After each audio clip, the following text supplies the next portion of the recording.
Cooper, a rare author who could put a smile on most of our faces. Join me after the news.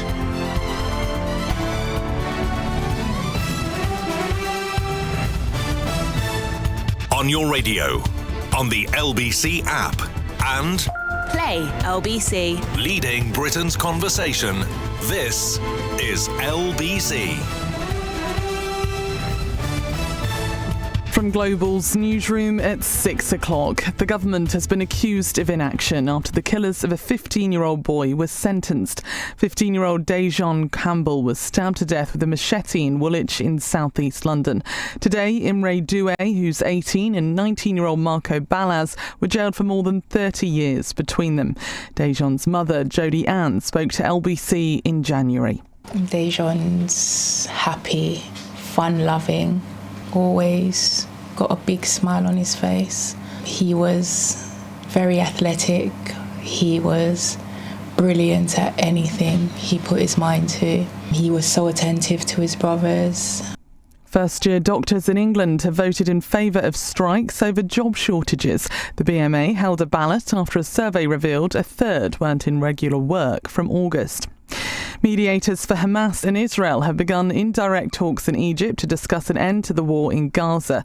Last week, Hamas agreed to part of a plan put forward by Donald Trump.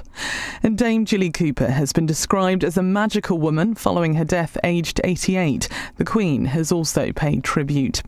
In the city, the FTSE 100 has closed down 12 points at 94.79. The pound buys $1.34 and €1.15.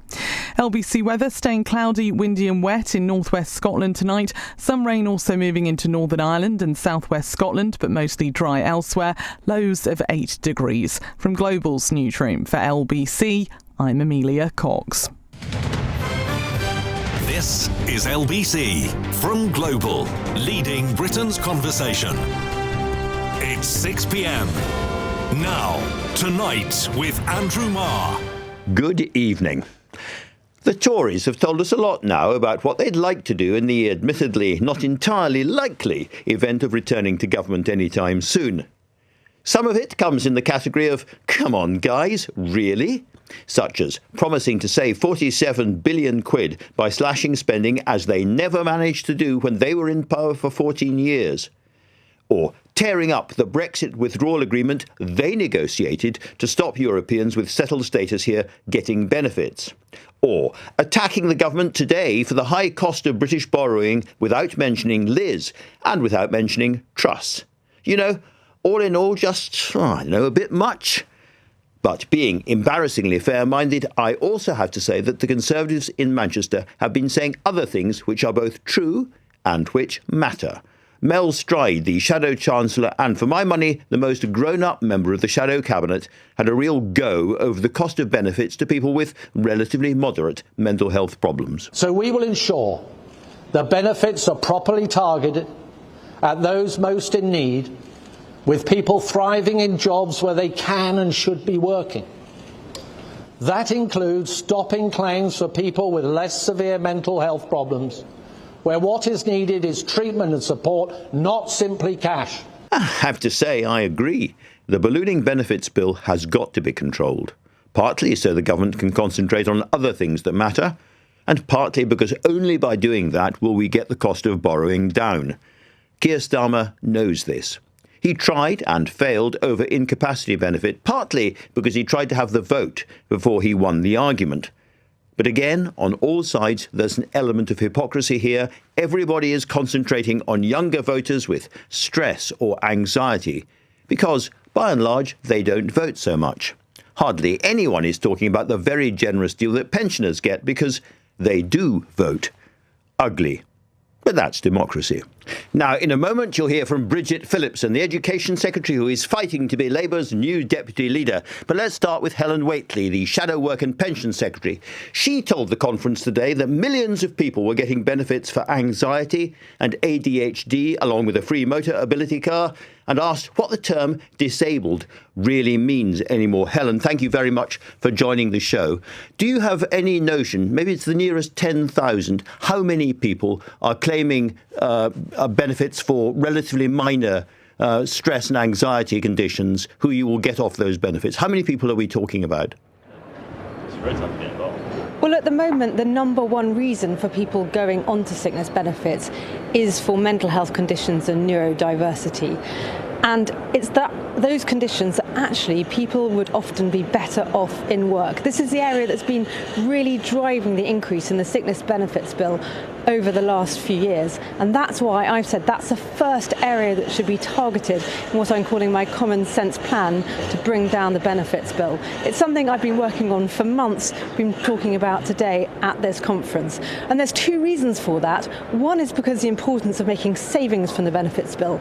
But actually the other side of this is lives wasted. People who really would be better off in work for their own well-being, for their own financial prosperity, for their own futures, particularly young people who are so unlikely to go into work if they start their life out on benefits. That's why this has to change. I don't often say this, but I agree with you. But I go back to my question, how many people are we talking about and how much money will you save? Because you've got an overall savings account, so you must know. So at the moment you've got about 5,000 people a day signing on to sickness benefits and out-of-work benefits. And as I said, the number one reason for that is mental health and neurodiversity. So you can do the maths on that. Overall, the opportunity we see for savings here is in the region of £7 to £9 billion per annum, and that's drawing on some work done by the Centre for Social Justice, looking at, say, the significant amount of the benefits bill that is being spent on people with those kind of common and low-level mental health conditions. Common and low-level mental health conditions, it's not a science, it's a judgment. So how can you make sure that you're getting people off benefits who really should be off benefits without demonstrating that you're kind of cracking down on people who should really be on benefits? In other words, how can you be sure this is going to be fair for the individual? Very stressed people very often. Yeah. It's a really good point, and actually fairness is a very important principle that we're drawing on as we look at the reforms to the benefits bill. A lot of people feel that the benefit system is not fair at the moment. It's not fair for the people who are working incredibly hard to fund that very high cost, but also because people are getting benefits who don't really need it, that means that there's less money to go for those who really do need the help. Now, there is a medical distinction between serious mental illness and the kind of common or lower level mental health conditions that I've been talked about. One distinction as well is that if you have, for instance, psychosis, schizophrenia, that would be a serious mental illness, you'll have received a diagnosis from a psychiatrist, be receiving what's called secondary medical health care, compared to it's much more often a GP diagnosis or even people self-diagnosing with the kind of lower level conditions that I have described. And as I said, there's a lot of evidence that actually people in that situation will be better off in work, and rather than having cash benefits, which can be a deterrent to working, better to spend some money supporting those people to get the help they need to be in work. You're also the pension spokesperson. As I said at the beginning, there's a certain amount of hypocrisy in all of this. Everybody talks about younger people with mental health conditions and welfare and benefits. Nobody seems to talk about the generous pension system for better off pensioners because they vote. Do you agree with Tom Tugendhat, your former colleague, who says that the pension system, the triple lock, is simply not sustainable? Well, we're committed as a party to the triple lock, and if you look back at the history of why that was introduced, it was because you saw pensioners go into poverty. You saw pensioners who were really very badly off compared to other people in our society, and that's why we over years in government introduced the triple lock and supported people to have a better income as pensioners. Now, I go all around the country clearly talking to people in all sorts of situations, and I talk to many pensioners who are living off the state pension who are not feeling at all well off. There's a good reason for us to be committed to supporting people on the state pension. Let me ask you about the state of the party generally, because we've seen some very interesting YouGov polling today of Tory party members, and I emphasise people who are members of the Conservative Party. 50% of them do not think that Kemi Badenoch should be the leader at the time of the next election, and if there was an election today, more would vote for Robert Jenrick than for Kemi Badenoch. What is going wrong with her leadership? Well, I would say to members who think that, hang in there. I work alongside Kemi, and I see the courage of her convictions, her determination, and the fact that she knows that her job is not about taking shortcuts. There are other parties, you can imagine who I might be thinking of, who would try and do a headline-grabbing announcement that would then unravel within hours. That is not Kemi's approach. Kemi's approach is that we have to be the serious ones here, offering a serious alternative. Our country faces serious problems, so our job is to come up with the answers. As I say, in welfare, we're the only party coming up with a proper savings plan. We have got to get that benefits bill down. We've got to get people into work. That's why we're doing the hard work to have the proper policies. I think give Kemi Badenoch time and people see that she's taken the right course of action here. How long should they hang on in there? I think hang on in there till the next election, by which time you will see that people will go, hold on, those Conservatives, we need to listen to them. All right. Helen Whately from the Conservative Party conference in Manchester. Thank you very much indeed. And listening to that was the Labour Deputy Leadership Hopeful and Education Secretary, Bridget Phillipson. Welcome to the studio, Bridget. On the subject we were just talking about there, everybody knows that we have to get control of the welfare budget. Do you want to see the government coming back to the House of Commons with a plan for cracking down, particularly on people who've got mental health problems, and getting some of them off the books, as it were? We do want to put in place more support to allow people to work and to get our young people back into work. It's why last week at Labour Party conference you saw the Prime Minister and the Chancellor setting out our plans for a youth guarantee to make sure that young people do get the support they need. It is scandalous that we've got 1 in 8 young people not in education, employment or training.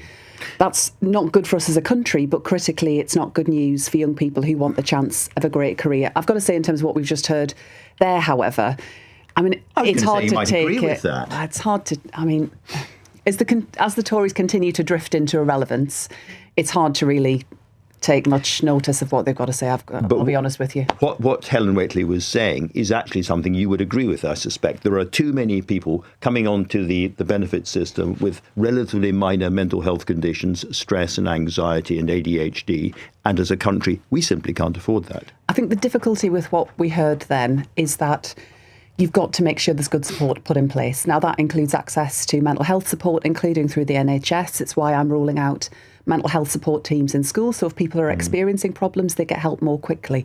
But it's also why you've got to have a strong offer too around apprenticeships, around training and skills.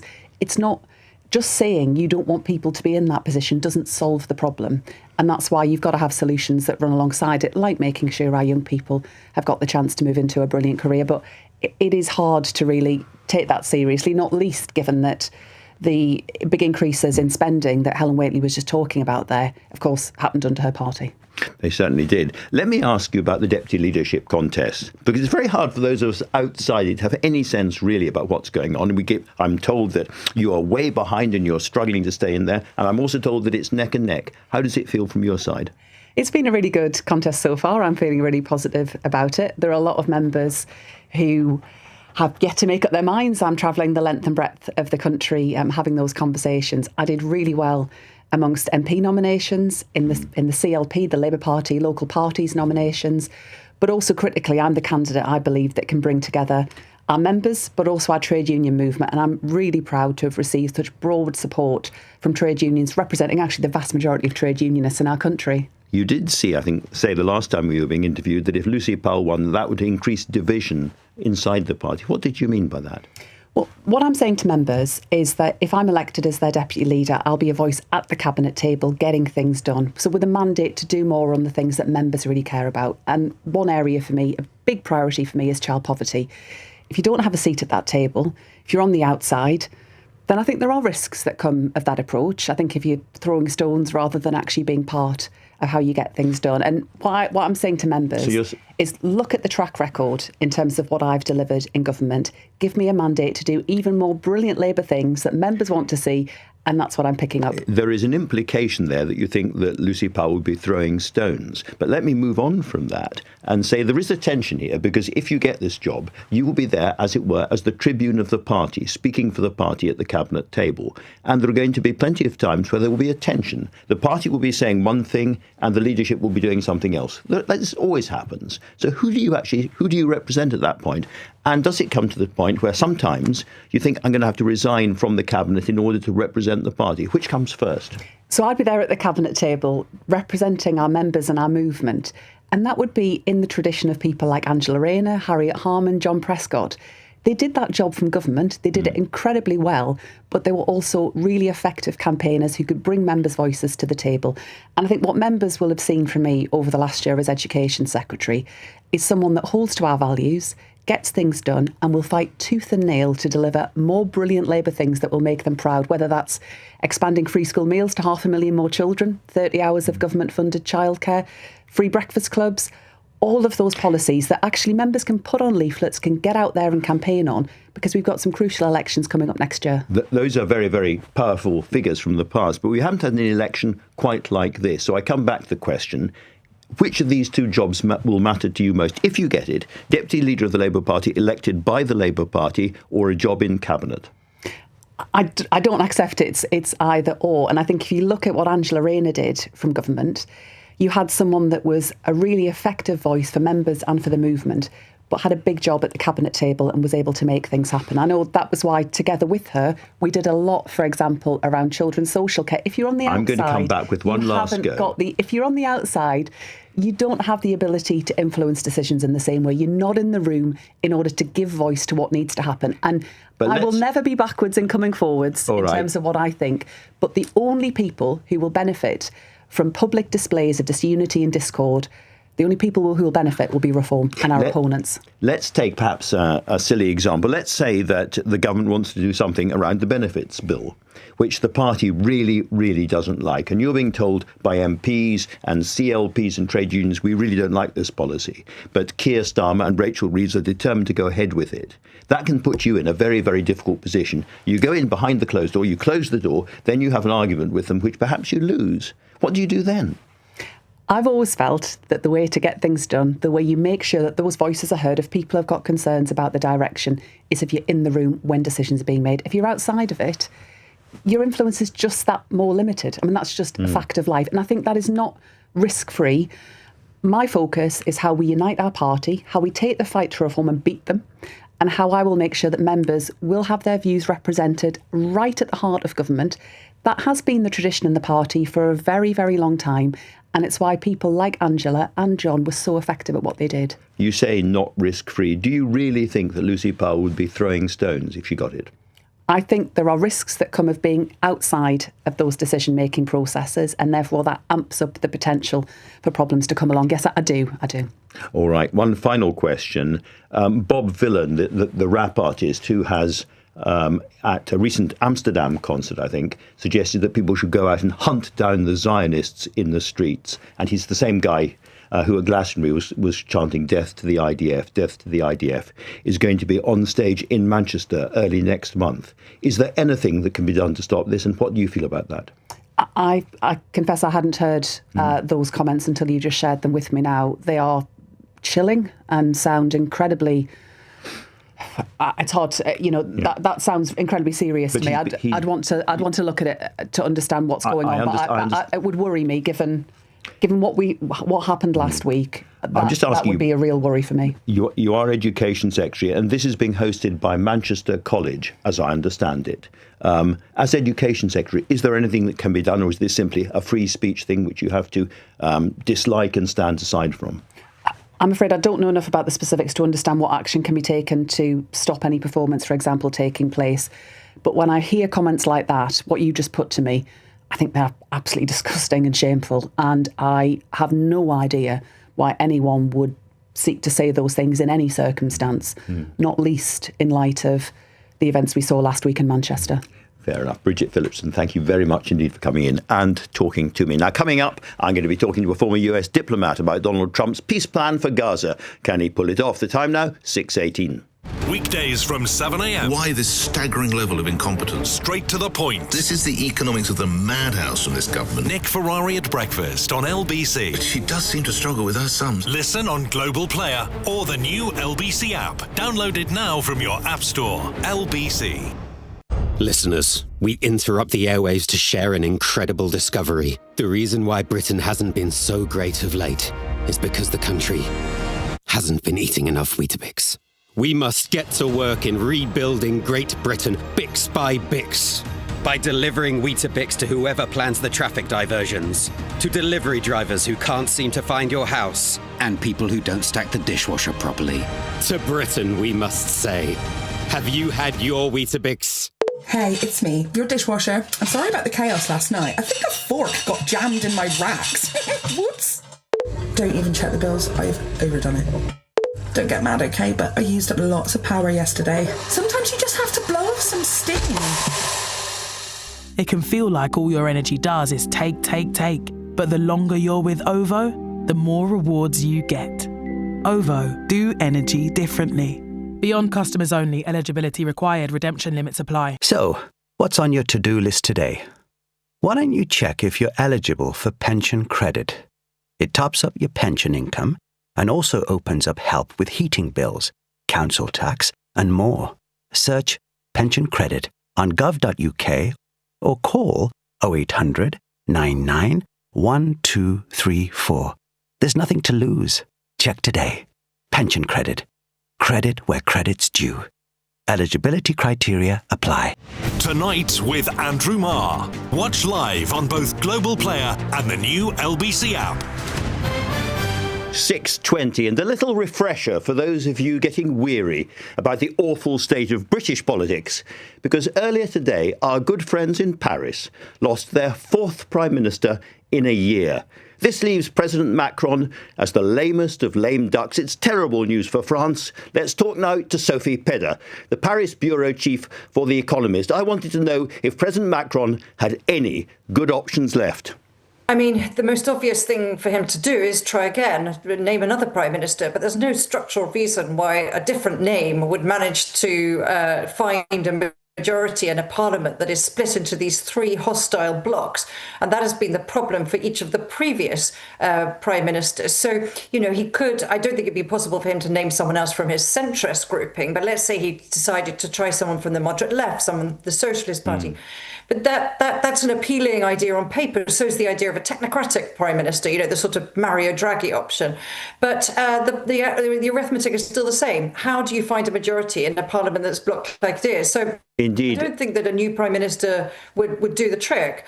I mean, that leaves him with the option of calling a snap election. But again, you know, that wouldn't necessarily unblock the parliament, and it would probably lead to the National Rally, the hard right, the far right, having the biggest seats in parliament.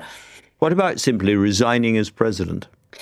Well, as you know, the president is elected by direct universal suffrage, and he has a mandate to run for 5 years. That takes him to 2027.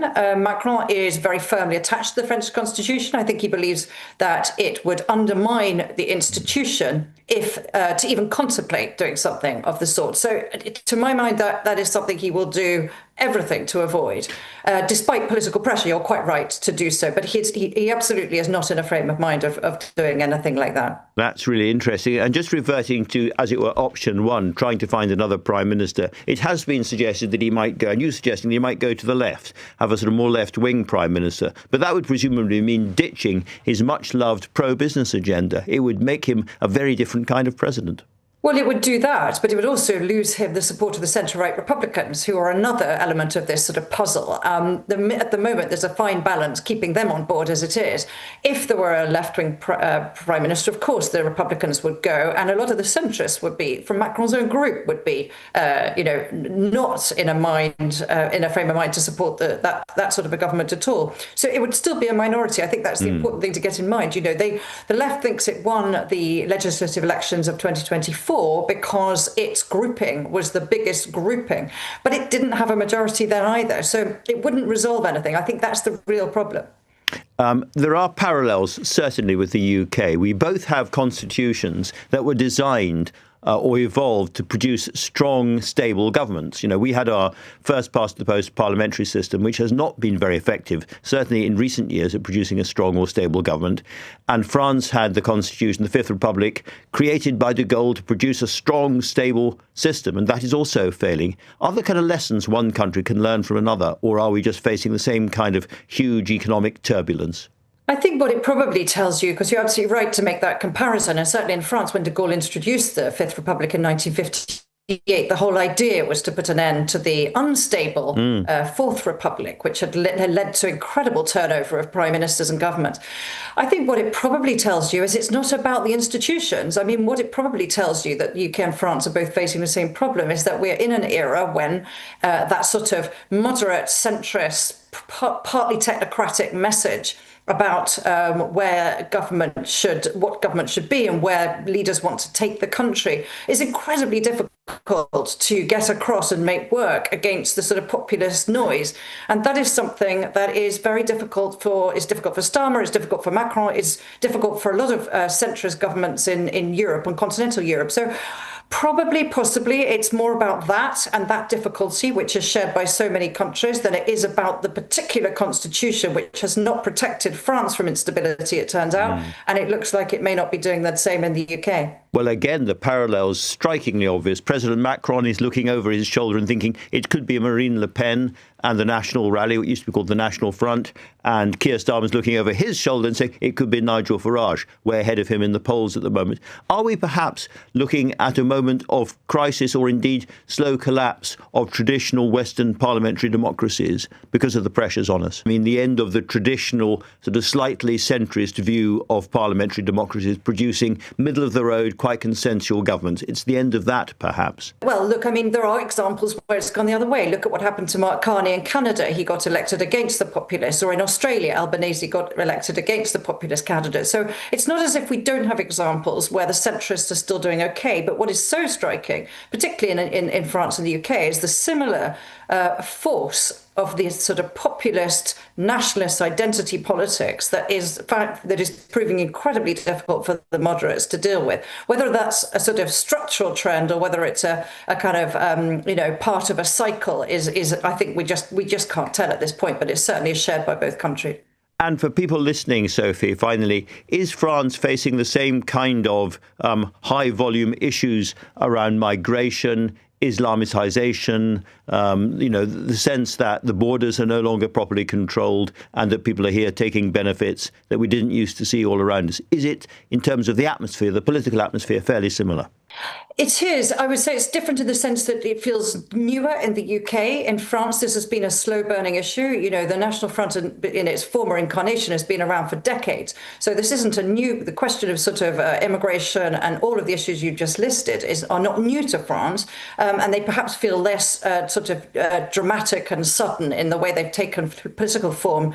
But they are exactly the same. You know, the UK has got a leaky border coming out from France. France has got a leaky border coming from Italy. And the hard right, the far right in all its different forms definitely exploits that.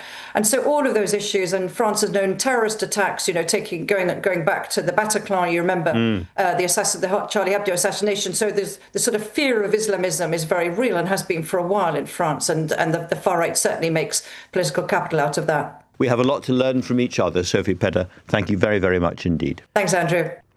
Now then, the latest phase of the Gaza peace negotiations is just getting underway in Egypt. President Trump's threatening Hamas with complete obliteration if it tries to hold on to any kind of power. Let's talk now to Jamie Rubin, the former US diplomat and co-host now of Global's X-Files podcast. Jamie, great to have you on the show. You've put out the cigarette. That's extraordinarily good of you. You caught me there. I caught you. Let me ask you a very straightforward question, really. What do you think the chances of this are? It's an extraordinary moment. It's not direct talks between Israel and Hamas, but they are indirect talks going on now. Quite a moment. Well, it is a breakthrough. I think that's fair to say. It's almost 2 years since the famous October 7th tragedy of the attacks on Israel. The war has gone on far, far too long. It's been a year, frankly, since Israel achieved its objectives and could have stopped this war. So the last year hasn't achieved anything other than misery for the Palestinian people, needlessly. So the breakthrough is that, frankly, what happened is Bibi Netanyahu made a terrible error. He attacked Doha, where the Hamas leadership was located, and he infuriated President Trump and finally broke through this level where the United States finally put pressure on Netanyahu that he couldn't withstand. So he's agreed to this plan. Hamas has been essentially jammed into agreeing to this plan by telling the world, Donald Trump, either you accept this thing, Hamas, or you're going to be slaughtered, as you just said. And I think they don't want to be blamed because the Palestinian people on the ground have had enough of this war. So what will happen? My best guess, Andrew, to answer your question precisely, is that in the next few days, there will be some form of hostage release and some stand down of the Israeli warfare. They've already scaled back their attacks. They're down to the minimum level of attacks. And I think the hard part comes after the initial joy of hostage release and a scale back of the war. That's when it gets really complicated. Who will govern in Gaza? How will that work? Will the Israelis pull out in full? Will there be an Arab force? All these questions that are in the plan that, frankly, Tony Blinken and I worked on a year ago, the same plan. Those are absolutely the questions. The one thing that Hamas hasn't said anything about is giving up its arms. Is that the next big problem for them? Well, exactly the right question. So I would, just to frame it a bit, there's three big differences between today and a year ago. Number one, this Qatar attack, which infuriated President Trump. Number two, the Palestinian Authority, which had previously insisted on governing Gaza, has stepped back and told its Arab friends, let's just have a Palestinian involvement, accepted this idea of Tony Blair's role, at least for now. And the third thing is that Bibi Netanyahu is inserted into the plan, something we left out a year ago. We thought disarming Hamas was a bridge too far because it would lead to endless debates, endless arguments. The Israelis or the Hamas would end up not believing the agreement had been fulfilled, and you'd lose the end of the war. So this agreement, frankly, for those of you who remember the Northern Ireland agreement, takes all the same concepts from Northern Ireland and tries to apply them to the Gaza situation. Remember the phrase beyond use? Yes. Which was the phrase for declaring that IRA weapons were, quote, beyond use. That's the same phrase they're using in this agreement. There will be a decommissioning process. Will all that work? I've heard some rumors, reliable ones, that Hamas is saying, well, if they're offensive weapons, big missiles, rockets, yeah, that's one thing. We'll give those to the Egyptian force that comes in. But if it's our defensive weapons to protect ourselves, no way. I think the answer in Gaza will be the same as Northern Ireland. Remember, the issue there was that the people had had enough in Northern Ireland. They wanted the IRA to stop bombing. They wanted the Protestants to accept an arrangement that would bring peace. The same is going to apply here. The people in Gaza have had enough. And I think they will force Hamas, maybe not to give up all their weapons, but to step back from governance and to step back from brandishing their weapons. And that would allow an Arab force to deploy safely. But these are very, very difficult questions. I think it took almost a decade in Northern Ireland for that decommissioning to get sorted out. And I would expect it to take just as long, if not longer, here in Gaza. Well, let us hope that one day Gaza gets its Good Friday. Jamie Rubin, thank you so much for that. Now, for more on-point analysis, make sure you download Jamie's excellent global podcast, The X-Files. After the police made more than 500 arrests over the weekend, pro-Palestine demonstrators are defying calls to cancel the marches in the light of the appalling attack in Manchester. Are more police powers the answer? Well, the time is 6:33 and Amelia Cox has your news headlines. Detectives investigating a report of arson at a mosque in East Sussex have arrested a 46-year-old man. Footage showed two people wearing masks spraying accelerant on the entrance of the building in Peacehaven on Saturday evening. Two teenagers have collectively been jailed for more than 30 years for the killing of a boy with a machete in southeast London. Dejon Campbell was ambushed in Woolwich in September last year. And the Shadow Secretary of State for Work and Pensions has told LBC Tory members losing confidence in Kemi Badenoch's leadership should hang in there. Speaking on Tonight with Andrew Marr, Helen Whately says that the leader is not about taking shortcuts and insists they are the only party offering a savings plan.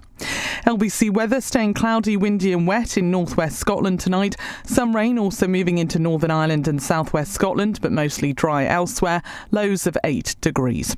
This is LBC. Welcome our new bookworms to the club. Now, do you read traditional books or e-books? Oh, real books. Traditional, always. Yes, quite. I read e-books. I adjust it so the font's huge. They make large font books. Think bigger. Imagine Moby Dick all cuddled up with a book. His font size. Oh, my goodness.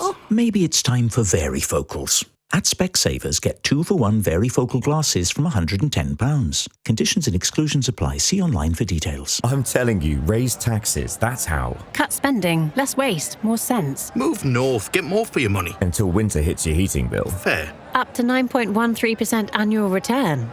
We all agree that's strong. Yeah. Yeah, that's hard to ignore. Cufflink. Auto invest property backed from £500. Visit cufflink.com. That's KUFLINK. Register your interest today. Your capital is at risk. Tax rules apply to if ISAs and may be subject to change. Cufflink is authorised and regulated by the FCA. Okay, I want you to close your eyes and think of your car. Now I want you to imagine yourself selling that car and getting a really great price for it. You just got the best offer for your car, like 500,000 other customers. It's not magic, it's motorway. Sell your car for more at motorway.co.uk. 84% of sellers got more than market price for their car, validated against 2 independent sources. Visit motorway.co.uk/claims. Leading Britain's conversation, LBC, tonight with Andrew Marr. 6:35. Now, let's think about the aftershocks of the Manchester synagogue attack. The Home Secretary Shabana Mahmood's giving the police more powers to block demonstrations, even though the police don't seem terribly keen. I'm joined now by Louise Ellmann, who's Vice President of the Jewish Leadership Council and a Labour MP for Liverpool for 22 years. She was, by the way, married at the Manchester synagogue that was attacked. Louise, very good to have you on this show. I just want to start by asking you how you think we should distinguish between, as it were, righteous pro-Gaza demonstration and empathy for the people being killed in Gaza on the one hand, and indeed anger about the behaviour of the Netanyahu government on the one hand, and anti-Semitism, when it moves from one to the other. How do we distinguish that? I was walking past a demonstration today, and when I heard from the river to the sea, I kind of flinched for the first time. Yes, what's happened over the past 2 years since Hamas's terrorist attack, murdering over 1,000 Israelis, raping, torturing, taking hostages, is that we've seen protests on the street of this country somehow have led to the biggest outbreak of anti-Jewish hatred that we've had, I think, ever in this country. And of course, people have opinions about the war and the conduct of the war, and people have the right to demonstrate. But I think it's to do with some of the flags and some of the placards and some of the chants, and particularly globalise the Intifada, which really is a call to violence. The Intifada is a violent uprising, globalise it. Well, that's what happened in Manchester on Thursday. And the chanter from the river to the sea, and that really means no Israel. So what's to happen to people in Israel? And the venom too, and it's not just been the marches, this has really spread into other areas as well. And children going to school, to Jewish schools, being told not to wear school uniform. They're worried about taunts, which they're getting when they travel. Students at universities have had problems. And perhaps most shocking of all, people going to NHS hospitals and concerned about badges that were displayed. I think those have now been banned. But some doctors whose action hasn't been taken after they've been making anti-Semitic comments. So I think all those are things which are not legitimate expressions of concern about the conduct of the war. I read about the case that you were talking about. I just want to put the other side is that there is absolute righteous, I think, anger about some of what's gone on in Gaza, and people feel very strongly that they have the right in a free country to demonstrate and express that anger and express that fury about what the Israeli state has done. How do you balance that against the rights of Jewish people to go about their lives not feeling intimidated? Is there some kind of policing answer to this? Well, clearly some responsibility is with the people who are actually conducting that. I mean, on the day the massacre actually happened 2 years ago, the Palestine Solidarity Campaign were asking permission to have a demonstration. So what was that all about? When the massacre was actually being conducted, they were asking for that. So some of this is to do with organisers. What are they about? Are they really about arguing about a war that at that stage hadn't happened. And it's also about people on those marches. Do they know what they're shouting? If they do, that's horrendous. If they don't, that's equally disturbing. But it's also, as you say, about policing too and on what is or isn't allowed. And I do think that the authorities have been too lax about what they have allowed. And it's also timing. It's not about having a demonstration or a march once. It's repeated marches in the same areas again and again, sometimes passing synagogues, which make Jewish people feel very concerned. And I don't think it's just Jewish people, it's the population as well. And that indeed is what Shabana Mahmood was referring to, I think, at the weekend when she said the police were going to be given more powers against repeated demonstrations. But, I've read Jewish journalists saying this is dangerous. We do not want special new police powers to protect Jewish people in this country. That will make things even worse.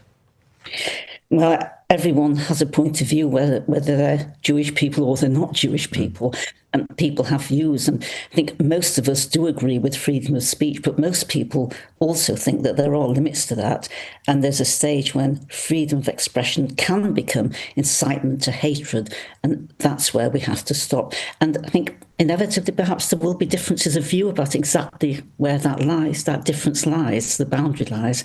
So there has to be a judgment. But what's happened isn't right. And I agree that the government should be looking at this a different way. And Louise, you were a Liverpool MP, of course, but you come from the very same area of Manchester where the terrible synagogue attack happened. Your reflections on the atmosphere inside the community now? Yes, I was brought up in that area. I was married in that synagogue back in 1967. My son had his bar mitzvah there, so I go back a long way with that synagogue. And I feel very distressed about it. It evokes lots of memories of the past for me.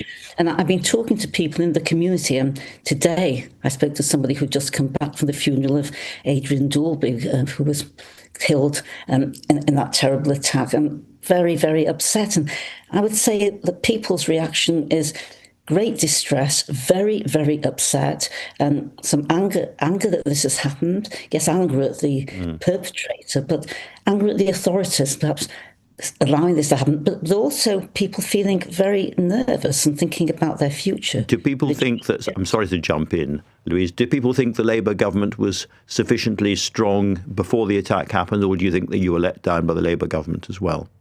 I think there's a general feeling that the government were not strong enough before, that they didn't listen to the repeated calls for something to be done about what was happening on those marches and the repeated nature of the marches and the growth of anti-Jewish incidents and hatred around. There's a very strong feeling the government weren't listening properly to all of that and didn't do enough.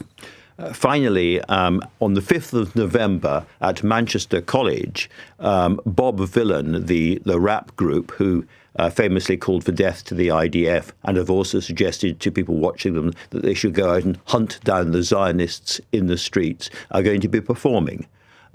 Your feelings about that and your sense as a politician, former politician, as to what could be done about that?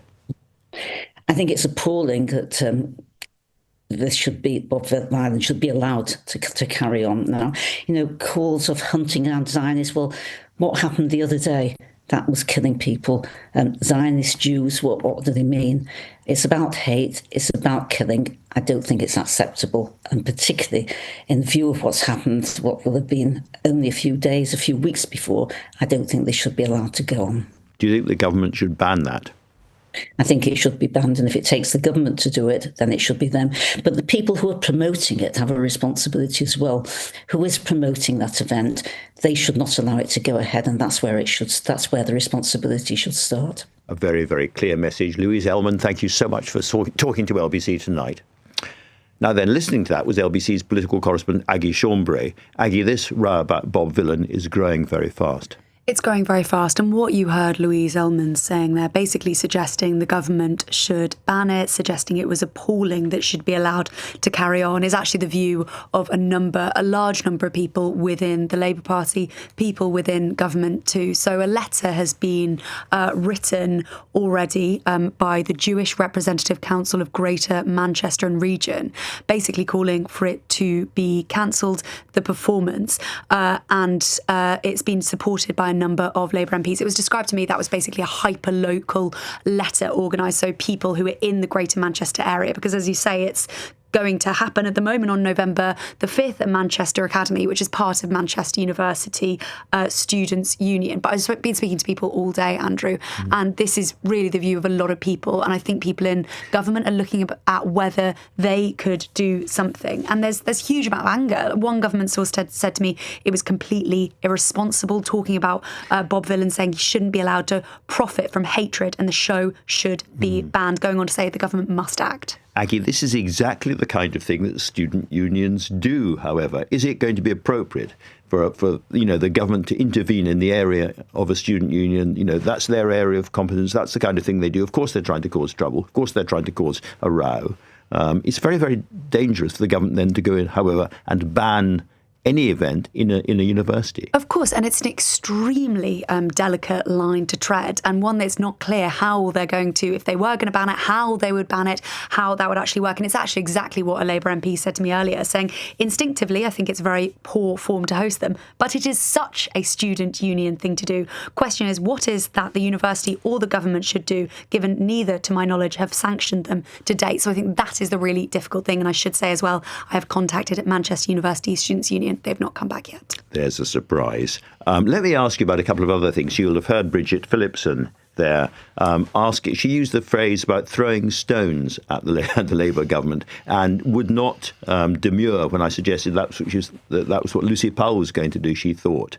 What do you make of that? That was upping the ante a bit, I felt. I think you're right, Andrew. I mean, you said it sounds like you're suggesting Lucy Powell would be throwing stones, and she didn't deny that's what she was talking about at all. And I think the ante has been being upped in recent days between those duo running to be Deputy Labour leader. And Bridget Phillipson is trying really, really hard to suggest, because she's at the cabinet table, because she has the ear of the Prime Minister, effectively, she will be a more effective deputy. He'll listen to her rather than he'll listen to Lucy Powell. Well, exactly. Although she wouldn't really engage when you suggested that actually it might really be a choice. If you want to really, really make an argument, you need to be able to say, well, I'll walk away. I will resign as Education Secretary to be an effective Deputy Labour leader, something she didn't like that idea. She didn't like that idea, not at all. So let's swivel to the, as it were, the event of the hour, which is the Conservative Party conference. I was quoting to Helen Whately earlier on some of the opinion polling. It is pretty devastating. If you're a party leader and it's one of your most important days of the year, and you stand up and you give your first speech, and then you see opinion polling coming out saying that half your own members think you shouldn't be leading the party into the election, that's pretty wounding. It's pretty wounding, absolutely savage for Kemi Badenoch. So this new YouGov polling of Conservative members finds that 46% think Kemi Badenoch should stay in place when the country next goes to the polls, but 50% say that she shouldn't. Asked who they would prefer as leader of the Conservative Party, 46% said they would prefer Robert Jenrick, comfortably ahead of the 39% who said Kemi Badenoch. And remember, they did have a choice. And what about the great strategic choice in front of the party, which is, do they cosy up and try and do a deal with Reform or not? Well, 64%, Andrew, 64% support an electoral pact, meaning Reform and the Tories should not stand candidates against each other in target seats, as opposed to 31% that don't. So huge majority among Conservative Party members. There should be some sort of pact between Nigel Farage's party and Kemi Badenoch for Now's party. And although, he chose his words very, very carefully, I thought Robert Jenrick was again leaning into that thought in a way that Kemi Badenoch has completely rejected it. And I think that's right. And I think that, everything Robert Jenrick does is on purpose. As with everything any politician does is on purpose. But I think we've spoken to people who are senior in the Conservative Party before, Andrew, who basically suggested if there is going to be some sort of electoral pact, Kemi Badenoch would not be able to be in charge. It would have to be somebody else like Robert Jenrick. And if you look at those numbers, maybe Robert Jenrick's thinking about those numbers when he's being very, very careful with his wording, suggesting something like that might happen in the future. Hard time to be a party leader these days, Aggie. Thank you very much indeed. Now, after a blizzard trapped nearly 1,000 hikers on Mount Everest, rescue efforts continue in a race against time to save those who are braving the slopes. I'll be speaking to a British mountaineer, plus we will be reflecting on the life and work of Jilly Cooper. Time now 6:48. Coming up at 7 on LBC, Ian Dale. 11 months and no policies from Kemi Badenoch, and now they're coming in a rush. Is Reform forcing the Conservatives to bring out new policies? Ian Dale on LBC. Amazon offers term time working to their employees, like Anton, who's home to look after his daughters during their holidays. Hello? To him, this is the best sound in the world. Actually, maybe that's the best sound of all. Now that's term time working, offered at Amazon. 10 weeks off guaranteed per year, mix of paid holiday and unpaid time off. Conditions apply. For anyone needing assistance when travelling with TfL, such as people with visual or mobility impairments, our Turn Up and Go service has staff on hand to help. It's available at all London Underground, London Overground and Elizabeth Line stations, and there's no need to book. Just turn up and go. That is how we're making the greener way to travel more accessible to all. Search TfL Improvement Plan. To the Mayor of London and TfL, every journey matters. Greener than total estimated petrol and diesel car emissions. Julie could part exchange her car. Or check out We Buy Any Car. She could be unsure if she got a good deal part exchanging. Or have cash in the bank with more bargaining power to get a bigger car for her five-a-side team. Totally played. Or total player. To get a quote in 30 seconds, enter your reg number now at webuyanycar.com. This is LBC. Message Andrew Marr on WhatsApp now on 0345 6060 973. 6:50. Heavy snow has apparently trapped around hundreds of people on Mount Everest, and the Chinese rescue mission is still underway. Videos make the scene look like a rerun of Hannibal crossing the Alps or Napoleon's retreat from Moscow. Question: why do quite so many people do this, and shouldn't they be stopped? Let's hear now from a British climber who has scaled Everest a record 19 times, Kenton Cool. Did he think it was unusual to have so many people right at the top of Everest? Well, this time of year is the absolute ideal time to go trekking in the Himalayas. I think what we need to just clarify for the audience, these are trekkers as opposed to climbers. So these individuals aren't trying to get to the summit of Everest. They are trying to get to actually just catch a glimpse of Everest, predominantly on the Chinese side of the mountain. But of course, this storm has hit both sides, both the Nepalese and the Chinese side. But what we've seen, unfortunately, it is a start of an 8-day Chinese holiday. And that's one of the reasons why there's so many Chinese, predominantly ill-equipped Chinese tourists who have been caught out by this somewhat unforecast storm that has swept across the Everest region. You've been up to the top of Everest 19 times, which is a record for a British climber. Now, when you look at the top of Everest, or the senior bits of the summit, are they simply too busy these days? Are there too many people trying to climb? No, I don't think so. It comes down to management. And to a certain extent, that's the issue that I think we could probably look at in this incident, in this scenario, because I'm guessing that some of the tour operators that have taken some of these tourists or some of these trekkers to catch their glimpse of Everest have perhaps underestimated what people are about to get into. I mean, if we look at the south side of Everest, the Nepalese side, it is a little bit more rugged. It's a little bit harder to get to Everest Base Camp. On the Chinese side, you can literally drive a 4x4 there. So I'm guessing a little bit, because I've not heard that much first-hand information coming out of China, but I'm guessing that a number of these tourists have literally piled out of Land Cruisers, gone trekking for an afternoon, and then have been caught out. And because they're ill-prepared, and they haven't got the right clothing with them, they haven't done the right training to do what they want to do, when this storm has come in, it's caught them out. So that's what we're looking at right now. The bigger picture that you're talking about climbing Mount Everest, is it overcrowded? Well, the pictures that we see from time to time of the queues right at the top of Everest only really manifests itself every 3 or 4 years, because we can only climb Everest at very, very tight weather windows. We're governed by the jet stream. Some years there's a big, wide open weather window and you don't see any of those pictures of queues.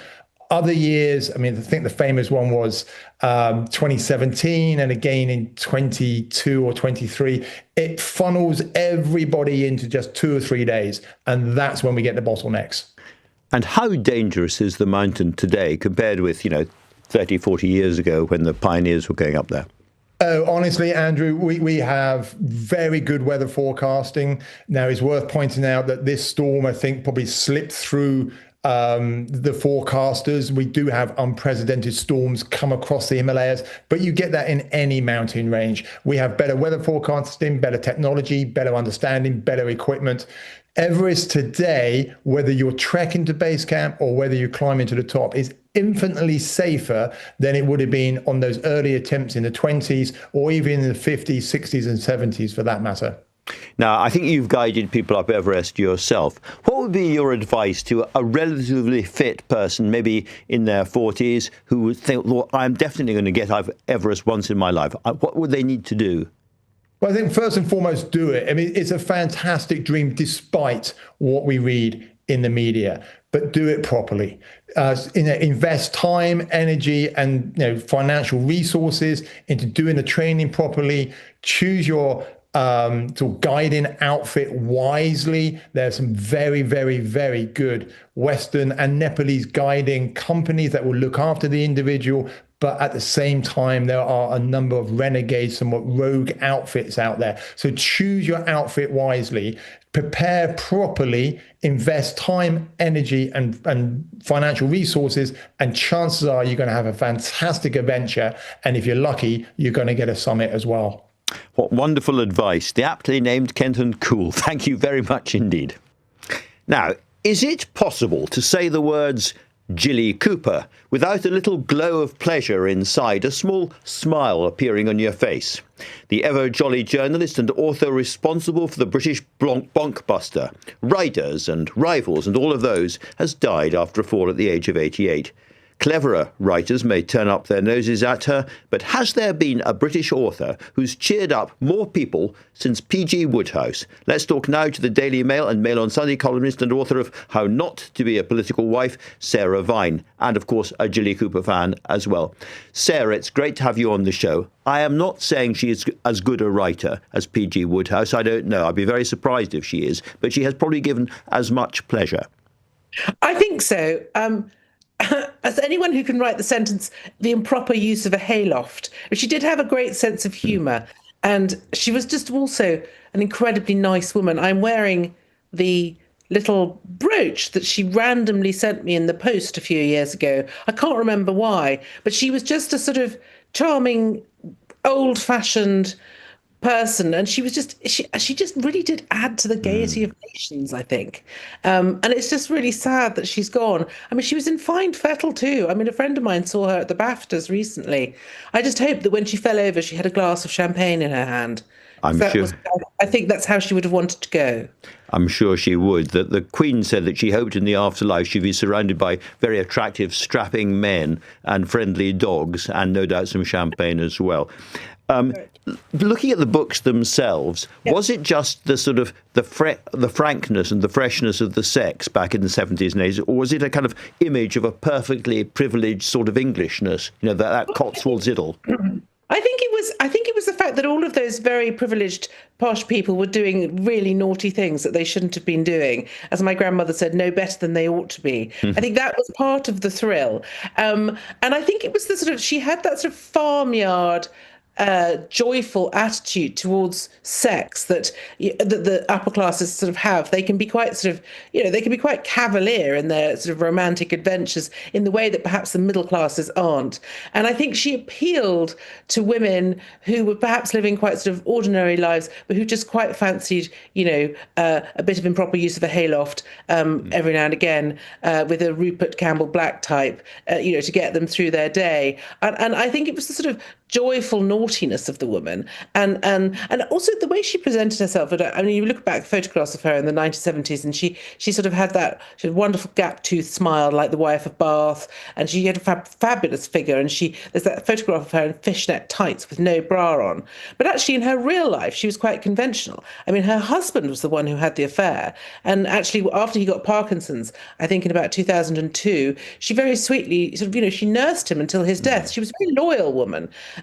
So I think all of her books were really about sort of, joyful fantasies. They were escapism, a shameless escapism, which I think we all need in life. It was just a not taking life that seriously. I mean, when we read Jilly Cooper, I mean, I remember, I think Riders came out when I was 16, and we all sort of passed it round the sixth form common room like a sort of bottle of illicit vodka, and it sort of made our toes curl. But it was so racy and so naughty, but in a kind of wholesome way. That was her genius. Wholesome, gap-toothed, earthy, vodka-tinged escapism. Sarah Vine, thank you very much indeed.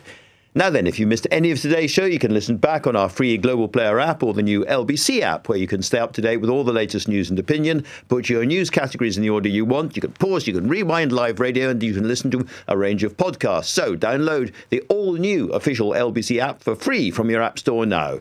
Coming up at 10 on LBC, it's Ben Kentish. But right now, it's time for Ian Dale.